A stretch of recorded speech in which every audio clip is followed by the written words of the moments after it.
It was the middle of January in Rockford, Illinois. Snow blanketed every rooftop, and the air was so cold that every breath turned into a white cloud. John Miller, a 54-year-old high school teacher, was out in his driveway, clearing heavy snow after a long storm.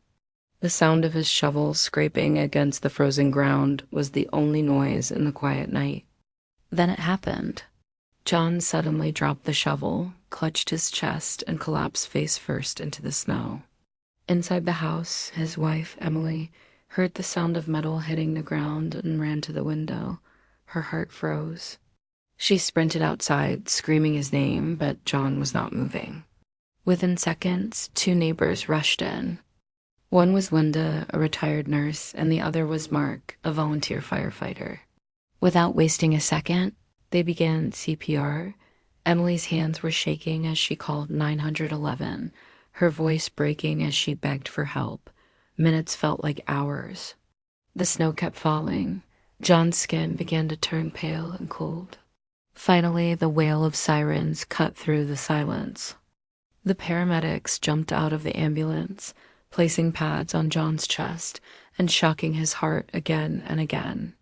The heart monitor stayed flat. 20 minutes passed, then 25. Still no pulse.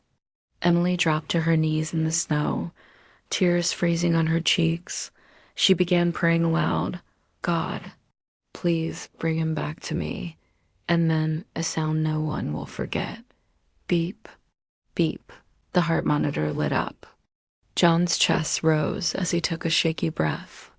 The paramedics couldn't believe it. They rushed him to the hospital, expecting brain damage after so long without oxygen.